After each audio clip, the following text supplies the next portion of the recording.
Section 6. Fear and Conflict. Being afraid seems to be involuntary, something beyond your own control. Yet, I have said already that only constructive acts should be involuntary.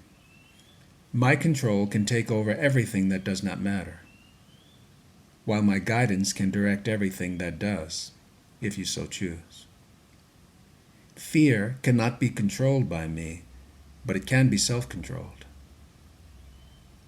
Fear prevents me from giving you my control.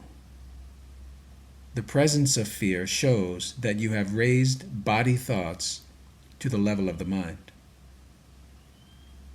This removes them from my control and makes you feel personally responsible for them.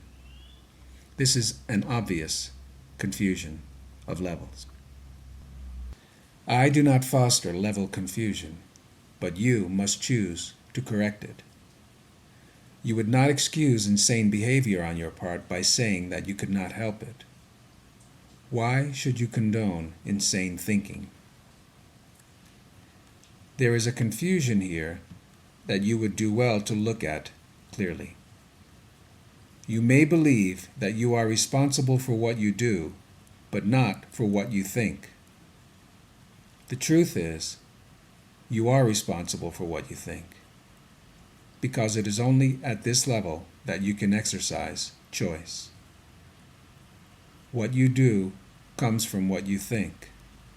You cannot separate yourself from the truth by giving autonomy to behavior. This is controlled by me automatically as soon as you place what you think under my guidance. Whenever you are afraid, it is a sure sign that you have allowed your mind to miscreate and have not allowed me to guide it.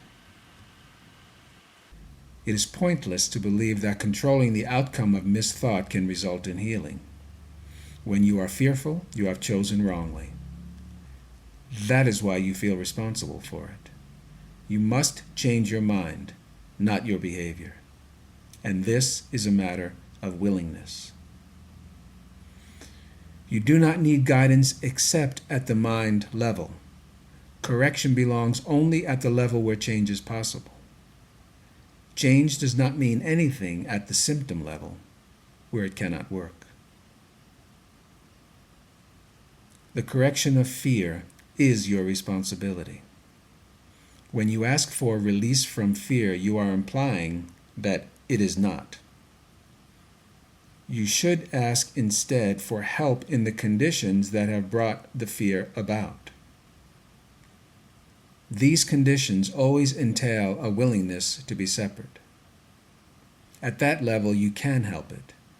You are much too tolerant of mind wandering and are passively condoning your mind's miscreations. The particular result does not matter, but the fundamental error does. The correction is always the same. Before you choose to do anything, ask me if your choice is in accord with mine. If you are sure that it is, there will be no fear. Fear is always a sign of strain, arising whenever what you want conflicts with what you do.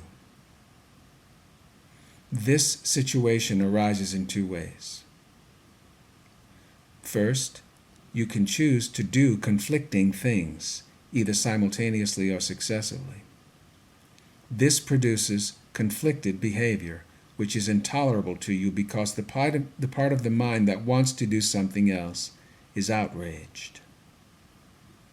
Second, you can behave as you think you should, but without entirely wanting to do so.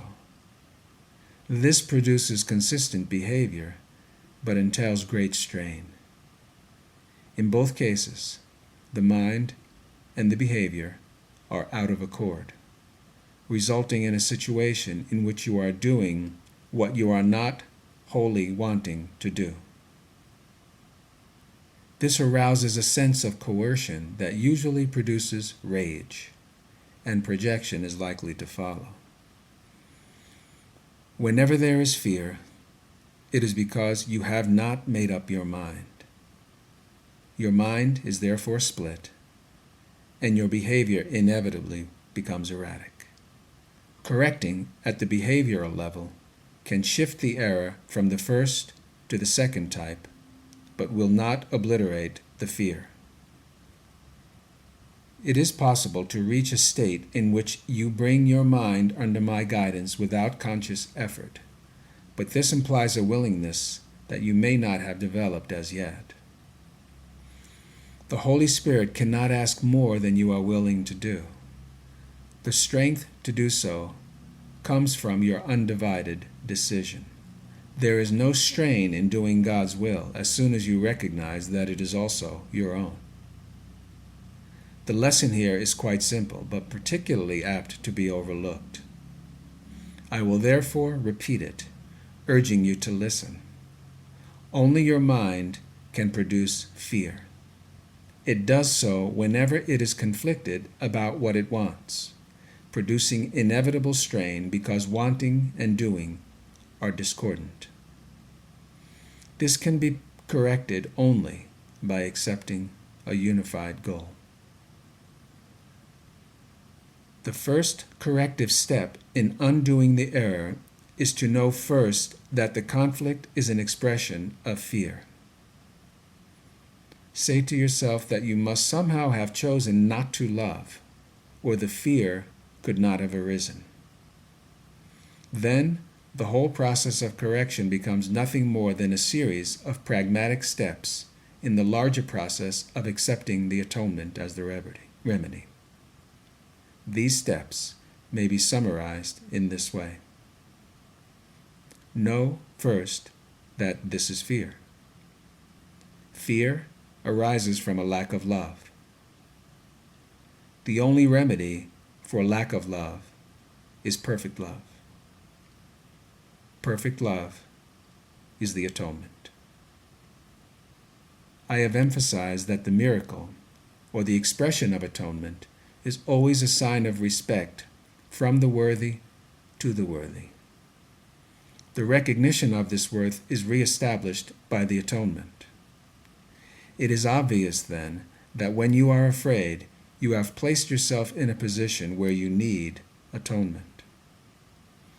You have done something loveless, having chosen without love. This is precisely the situation for which the atonement was offered. The need for the remedy inspired its establishment. As long as you recognize only the need for the remedy, you will remain fearful. However, as soon as you accept the remedy, you have abolished the fear. This is how true healing occurs. Everyone experiences fear, yet it would take very little right thinking to realize why fear occurs. Few appreciate the real power of the mind, and no one remains fully aware of it all the time. However, if you hope to spare yourself from fear, there are some things you must realize and realize fully. The mind is very powerful and never loses its creative force. It never sleeps. Every instant it is creating. It is hard to recognize that thought and belief combine into a power surge that can literally move mountains. It appears at first glance that to believe such power about yourself is arrogant, but that is not the real reason you do not believe it. You prefer to believe that your thoughts cannot exert real influence because you are actually afraid of them. This may allay awareness of the guilt, but at the cost of perceiving the mind as impotent. If you believe that what you think is ineffectual, you may cease to be afraid of it, but you are hardly likely to respect it. There are no idle thoughts. All thinking produces form at some level.